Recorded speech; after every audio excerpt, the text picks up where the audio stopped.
Hello, everyone, and welcome to another episode of Los Banos Talk. My name is Justin Collins. Tonight's episode, I'm going to be talking to you about something that's going to be coming our direction, which is going to be a brand new museum. I'm going to tell you where it's going to be at, when you can expect to see it, some of the details, and why it's coming. And I'll be giving you all that information in just a moment, right after a brief message from our sponsor. Hey everyone, it's me, Justin, and let me tell you real quick about a proud sponsor of Los Banos Talk, Harry Mark's High Grade Imports, and they have guns, and more guns.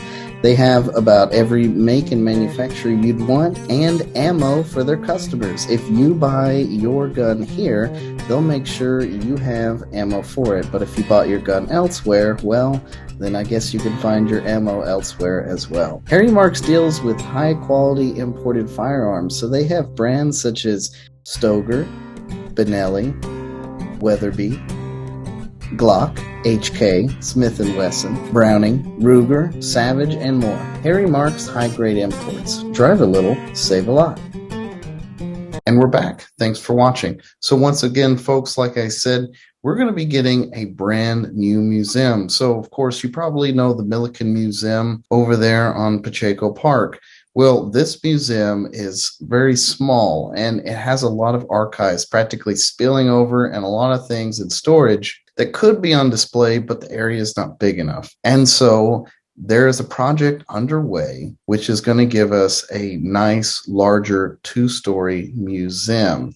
And so a couple things I got to tell you about this museum. So first of all, it's not just a museum. It's actually going to double as two things. The upper floor of the museum, so second story, is actually going to function as the office for the water district going forward, which means that the water district is going to contribute to this financially.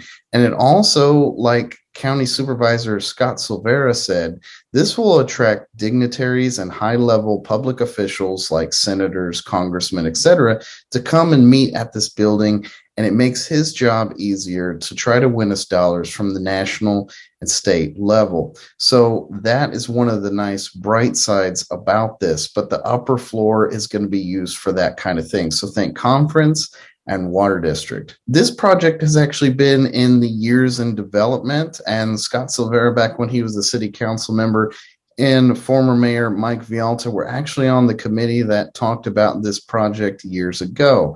And it's finally now coming to fruition. And before I show you what the facility might look like and where it's at, I just want to let you know that this is not coming out of taxpayers' pocketbooks. In fact, all of the money is actually being funded either via private source, so it's donated from private family descendants of Henry Miller, and from other sources and funds outside of the city, such as museum funds, etc. So in other words, it's costing us nothing. Now let's get into where it's at. So the museum is going to be here, preferably at the northwest corner of 7th and 8th Street, which is next to Henry Miller Plaza and the community center. So here we are zoomed in. This is basically what we're looking at.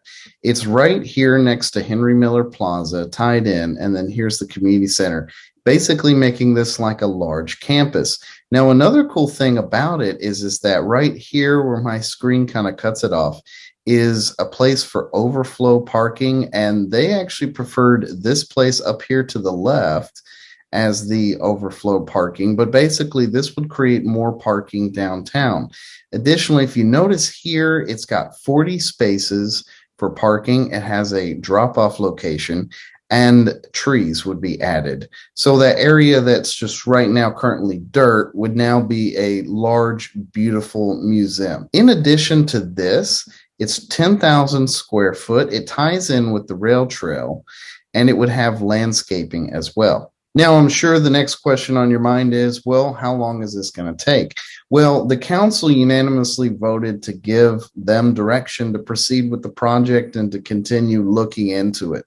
So it's technically not exactly done yet. But from this point, Dan Nelson, who's in charge of the Milliken Museum and is one of the leaders on this project who gave the presentation, said that it's going to take about 5 months to create the first initial design.